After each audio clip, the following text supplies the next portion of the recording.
അത് ഉണങ്ങിയ മുതിരയല്ല, ഉണങ്ങിയ പയറ്.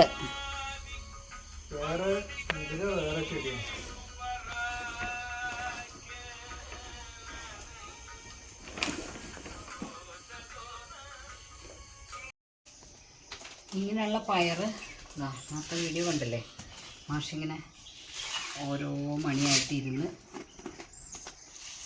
ഉണ്ടാക്കിയെടുക്കണത് കേട്ടോ. ഇത് മമ്പയർ ഇത് 2 പാത്രത്തിലുണ്ട്. ഇതിപ്പോൾ കഷ്ടി 1 കിലോ ഉണ്ടാവും നല്ലോണം.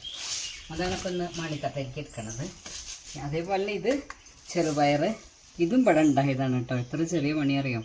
ചിലതൊക്കെ ഇങ്ങനെ കുഞ്ഞൊരു മുളയ്ക്കണ ചായയൊക്കെ ഉണ്ട്.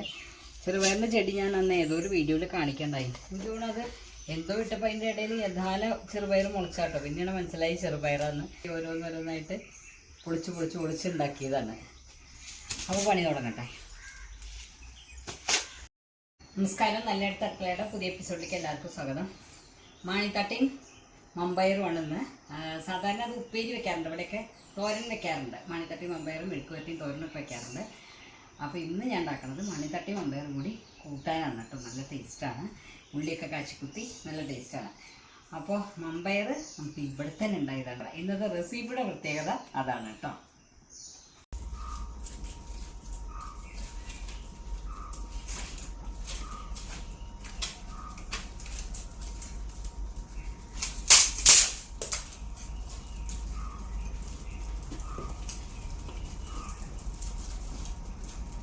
അത് എന്നോട് കഴിഞ്ഞ വീഡിയോയിൽ പറഞ്ഞു, തീരെ സാരി എടുത്ത് തീൻ്റെ അടുത്ത് നിൽക്കുമ്പോൾ പേടിയാവുന്നതൊക്കെ ശരിയാണ് കേട്ടോ. ശ്രദ്ധിക്കേണ്ട തന്നെയാണ്. ശ്രദ്ധിക്കാറുണ്ടെന്നാണ് വെപ്പ്.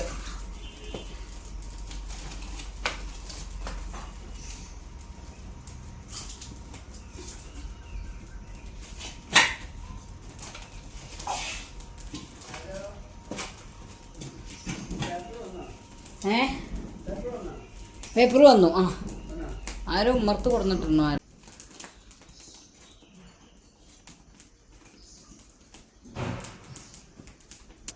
അപ്പോൾ ആദ്യത്തെ പണി ഞാൻ മമ്പയർ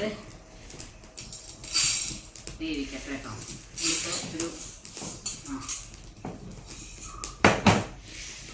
100 ഗ്രാം മമ്പയർ ഇട്ടിട്ട് വേവിക്കാണ്. ഞാൻ കുക്കറിലാണ് വേവിക്കണത്. എന്താ വെച്ചാൽ ഞാൻ ഒന്നാമത്തെ കാര്യം ഇന്നലെ വെള്ളത്തിലിട്ടേക്കാൻ പറഞ്ഞു. രണ്ടാമത്തെ കാര്യം ഇത് നമ്മളിവിടെ ഉണ്ടായിരുന്നു. അപ്പോൾ ചിലപ്പോൾ വേവ് കൂടുതലാവാനൊരു ചെറിയ സാധ്യത ഉണ്ട്. പിന്നെ സാധാരണ ഞാൻ പയർ വർഗ്ഗങ്ങൾ ഞാൻ എപ്പോഴും പറയാറുണ്ട്, ഇതിനെ കഴുകിയിട്ട് ഒന്നും കൂടെ തിളപ്പിച്ച് ആദ്യത്തെ തിളപ്പിച്ച വെള്ളം കളയാറുണ്ട്. പറയുന്നത് കേൾക്കാറുണ്ട് ഇത് കേട് വരാതിരിക്കാൻ ഒരു കോട്ടിങ്ങൊക്കെ കടയിൽ ചെയ്യുന്നത്. കടയിൽ കിട്ടുന്ന വാങ്ങുന്ന പയറായാലും പരിപ്പായാലും ചെയ്യേണ്ടത് കേട്ടിട്ടുണ്ട്, അറിയില്ല. അപ്പോൾ ഇതെന്തായാലും ഇത് അങ്ങനെയൊന്നും ചെയ്തില്ല. അപ്പോൾ ശരിക്കുള്ള ടേസ്റ്റാവും. Original പയറിൻ്റെ taste. ഒരു വിഷം അടിച്ചിട്ടില്ല, ഒരു വളം ഇട്ടിട്ടില്ല. അങ്ങനെ ഉണ്ടായിരുന്ന ഈ കുഞ്ഞ് കനകമണി എന്നൊക്കെ പറയുന്ന കുഞ്ഞ് പയറില്ലേ, കുറ്റിപ്പയർ എന്നൊക്കെ പറഞ്ഞാൽ അതിൻ്റെ പയറുമണിയാണ് കേട്ടോ. അപ്പോൾ അത് വേവിക്കട്ടെ. എത്രണ്ടും വാഴക്കൂമ്പുണ്ട് അത്ര തന്നെ കഷ്ടി 2 ഈക്വലായിട്ട് എടുത്താൽ മതി. അപ്പോൾ ഇതിപ്പോൾ നുറുക്കിയാലേ അറിയുള്ളൂ എത്രണ്ട്. ഞാൻ നുറുക്കൽ കഴിഞ്ഞിട്ടില്ല. അതിനുമ്പോൾ ഇത് വേവിക്കട്ടെ. കുക്കറിൽ എത്ര വിസിൽ വേണമെന്നും കൂടി ഒരു ഐഡിയ കിട്ടില്ല. എന്നുവെച്ചാൽ എത്രണ്ണം വേവുണ്ടെന്ന് യാതൊരു ഐഡിയ ഇല്ല. കയ്യിൽ ഉദ്ദേശം വെളിച്ചെണ്ണ ആക്കിയതാ, കറയാവും ചിലപ്പോഴല്ല. പിന്നെ ഈ മാണിത്തട്ട നന്നാവുമെന്ന് അറിയില്ല കേട്ടോ. അതുകൊണ്ട് ഇത് മറ്റേ നമ്മുടെ കർപ്പൂരവള്ളി പറഞ്ഞിട്ടുള്ളൊരു വാഴയാണ്. ശരിക്കും മാണിത്തട്ടയും പിന്നെ നമ്മുടെ എന്തായാലും പറയാം ഉണ്ണിത്തണ്ടൊക്കെ ഏറ്റവും നല്ലത് മൈസൂരിലാണ്. മൈസൂരിൽ നല്ല ടേസ്റ്റാണ്.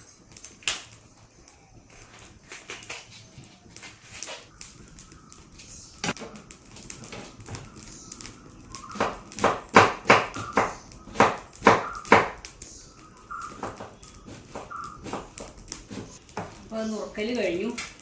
ഞാൻ നമുക്കൊരു 10 മിനിറ്റ് ഒന്ന് വെള്ളത്തിലിട്ട് വയ്ക്കാം. എന്നാൽ തൂക്കാൻ തുടങ്ങി. ഞാൻ ഇത്തിരി മഞ്ഞൾപ്പൊടിയും വെള്ളം ഒഴിച്ച് വയ്ക്കുകയാണ്. ഒരു 10 മിനിറ്റ് വയ്ക്കാം. കുക്കർ മുട്ടി തുടങ്ങി. എത്ര നേരം ഒരു 3-4 അടി അടിക്കട്ടെ. അപ്പോൾ ഇതിനൊരു കറയുണ്ട്, ആ കറ കുറേ അങ്ങോട്ട് പൊക്കോളൂ. നമ്മൾ കായപ്പേരിക്ക് വയ്ക്കുമ്പോൾ നല്ല കറുള്ള കായാണ് ഇങ്ങനെ ചെയ്താൽ മതി. ആ വല്ലാതെ കറക്കില്ല.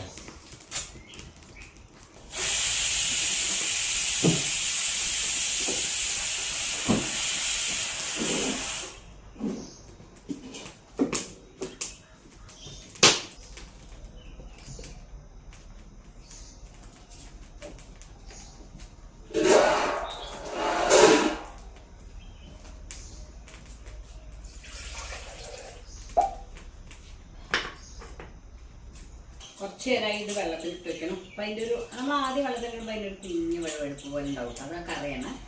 ഇനി അതങ്ങ് ഊറ്റി കളഞ്ഞിട്ട് ഞാൻ അടുപ്പത്ത് ഇടാൻ പോവുകയാണ്. അത് കളയാൻ കാരണം എന്താ വെച്ചാൽ ചിലത് ഇതിന് കയ്പുണ്ടാവും, അതുകൊണ്ടാണ് കേട്ടോ. അല്ലാണ്ട് വേറെ കുഴപ്പങ്ങളൊന്നുമില്ല.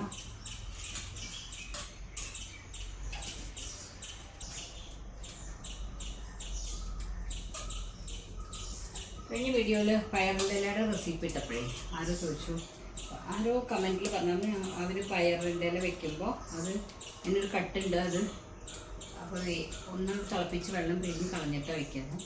പക്ഷേ ഞങ്ങളുടെ അവിടെ ഒന്നും അങ്ങനെ പതിവില്ല കേട്ടോ. ഞാൻ കേട്ടിട്ടില്ല, ആരും അങ്ങനെ ചെയ്യണം കണ്ടിട്ടില്ല. യാതൊരു പ്രശ്നം ഉണ്ടാവില്ല. പയറിൻ്റെ ഇല നേരിട്ട് അങ്ങനെയായിരിക്കും ഉപ്പേരി വയ്ക്കുക, അത്രേ പതിവുള്ളൂ. ഉപ്പേരി ചെയ്യാനും കൂട്ടാനായിരുന്നു. ഇനിയിപ്പോൾ ഇതിൽ മഞ്ഞപ്പൊടി ഇടണമെന്നില്ല. ഇതിൽ സത്യം പറഞ്ഞാൽ ഈ ഒരു റെസിപ്പിയിൽ ഞാൻ ആകെ പുറമേ നിന്ന് കൂട്ടുന്ന സാധനം ഉള്ളി. ഇനിയിപ്പോൾ ഉള്ളി വേണ്ടെങ്കിൽ ഉള്ളി ഒഴിവാക്കാം കേട്ടോ. അപ്പോൾ അങ്ങനെയാണെങ്കിൽ നാളികേരവും ജീരകവും ചുവന്ന മുളകും അരച്ച് കൂട്ടിയിട്ട് വറവിടുക. നമ്മൾ മുളകുഷ്യം പോലെ, മുളകുഷ്യത്തിൻ്റെ ഒരു റെസിപ്പി പോലെ. ചുവന്ന മുളക് അല്ലെങ്കിൽ പച്ചമുളക് എന്താ വെച്ചാൽ അങ്ങനെയും ചെയ്യാം. ഇതിപ്പോൾ ഞാൻ നാളികേരം കൂട്ടുന്നില്ല. ഉള്ളി മുളകും ഈ സാധനങ്ങൾ ഒന്ന് കുത്തി വഴറ്റി ഇടുക. കുറച്ച് ഒരു പകുതി ഉള്ളി, ഒരു വലിയ ഉള്ളിയുടെ പകുതി എടുത്തിട്ടുള്ളൂ.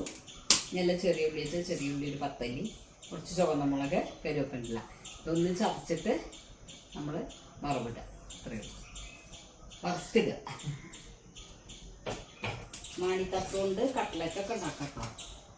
ഞാൻ ഉണ്ടാക്കി നോക്കിയിട്ടില്ല, പറയുന്നത് കേട്ടിട്ടുണ്ട്. അങ്ങനെ റെസിപ്പി ഇതിലോ എവിടെ ആരോ ചെയ്ത് കണ്ടിട്ടുണ്ട് കട്ട്ലറ്റൊക്കെ ഉണ്ടാക്കാമെന്നുള്ളത്. മറിച്ച് വയ്ക്കാമല്ലേ.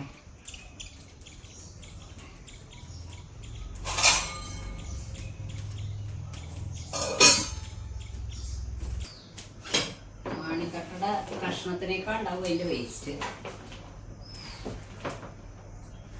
ചിലതൊക്കെ ഇതൊക്കെ നന്നാവുമെന്ന് പറയുന്ന കാരണം ഞാൻ പിന്നെ പരീക്ഷിക്കാറില്ല. ഇവിടെ ഇഷ്ടം പോലെ കിട്ടണ കാരണം നല്ല ഉള്ളിലത്തെ എടുക്കാറുണ്ട്.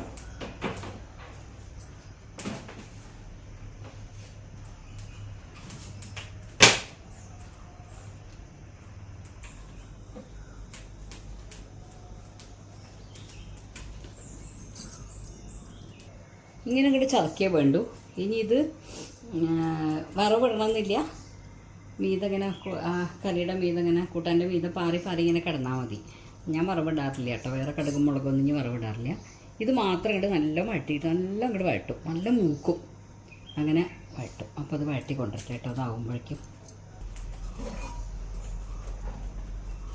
അത്യാവശ്യം നല്ല തിളച്ച് വേവുള്ള സാധനമാണ് മാണിത്തട്ട കേട്ടോ. ഉപ്പേരി വയ്ക്കുമ്പോഴും ഇത്തിരി വെള്ളം ഒഴിച്ചിട്ട് തന്നെ വെക്കണം.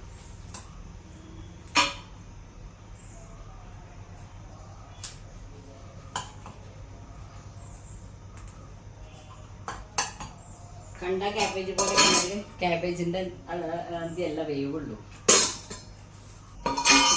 പയർ നല്ലോണം എന്തോ ഉടയണം കേട്ടോ. അങ്ങനെ ഇങ്ങോട്ട് വെറുതെ കിടന്നാൽ എന്താ വെച്ചാൽ ഈ മാണിത്തട്ടി ഒരു യോജിപ്പില്ലാത്തൊരു കഷ്ണമാണ്. അതിങ്ങനെ വെള്ളം പോലെയാണ്. അപ്പോൾ പയർ നല്ലോണം പയറിൻ്റെ ആ ഒരു കൊഴുപ്പിലാണ് അത് കിടക്കുന്നത്. നമ്മൾ ഓലിനൊക്കെ വേവിക്കില്ലേ പയറോലിന്, അതേപോലെ നല്ലോണം വേവണം. ഈ അത്ര ഇതായിട്ടില്ലെങ്കിൽ ഒന്നിങ്ങനെ നല്ലോണം ഇങ്ങനെ ഉടച്ചു കൂട്ടണം എന്നറിയില്ലേ, അങ്ങനെ ചെയ്യണം. കുട്ടികൾക്കൊക്കെ കൊടുക്കുമ്പോൾ വേണമെങ്കിൽ ഇത് മാത്രമായിട്ട് കൊടുത്താൽ മതി. ഈ മാണിത്തട്ടയും മമ്പയറും മാത്രമല്ല, പിന്നെ ഉള്ളിയൊന്നും വഴറ്റില്ല. ചെറിയ കുഞ്ഞാവൾക്കൊക്കെ കൊടുക്കുമ്പോൾ നമ്മൾ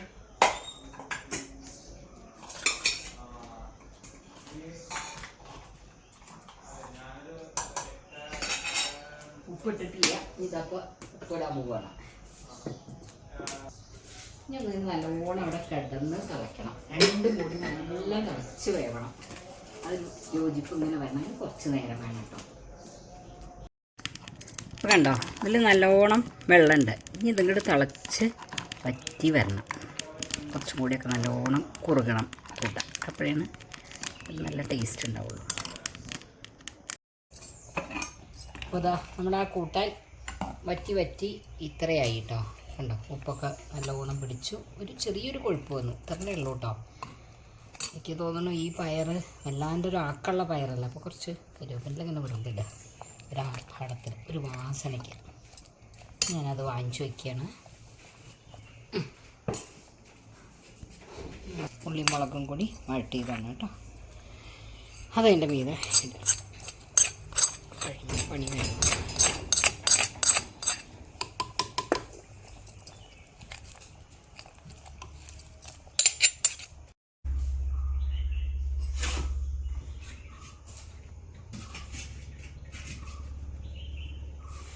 മണിത്തട്ടയും മമ്പയറും കൂടി ഇങ്ങനെ ഉപ്പേരിയും കൂട്ടാനും ഒക്കെ ഉണ്ടാക്കാം. നല്ല സ്വാദാണ്. ഇതിപ്പോൾ സത്യം പറഞ്ഞാൽ അതിൽ ഉള്ളിയും മുളകും പുറത്തുനിന്നുള്ള സാധനങ്ങളുണ്ട്, ഉപ്പും അല്ലേ, അതെ. ബാക്കിയൊക്കെ ഇവിടെയുള്ള സാധനങ്ങളാണ് കേട്ടോ. അതായത് മണിത്തട്ട ഇവിടുത്തെയാണ്, പയർ ഇവിടുത്തെയാണ്. പിന്നെ അത് വഴറ്റണത് വെളിച്ചെണ്ണയിലാണ്. വെളിച്ചെണ്ണ സ്പൈസിൻ്റെ ആയിരുന്നു കേട്ടോ. ശരിയാണ്, നമ്മുടെ ഇവിടെ വെളിച്ചെണ്ണ ഉണ്ടെങ്കിൽ ഓക്കെ. പിന്നെ മഞ്ഞപ്പൊടിയും ഇവിടുത്തെയാണ്. അപ്പോൾ നമ്മൾ പുറത്തുനിന്നുള്ള സാധനങ്ങളൊന്നുമില്ല. ഇനി നിങ്ങൾക്ക് തേങ്ങ അരച്ച് കൂട്ടിയിട്ട് വെച്ചാൽ അങ്ങനെയും വയ്ക്കാം, ഉള്ളി വാട്ടിയിട്ട് വെച്ചാൽ അങ്ങനെ വയ്ക്കാം, പരിപ്പിട്ട് വയ്ക്കാം. ഒക്കെ ടേസ്റ്റാണ് മണിത്തട്ട. എങ്ങനെ വെച്ചാലും നല്ല സ്വാദാണ് കേട്ടോ. അപ്പോൾ ശരി, പുതിയ എപ്പിസോഡായിട്ട് നമുക്ക് പിന്നെ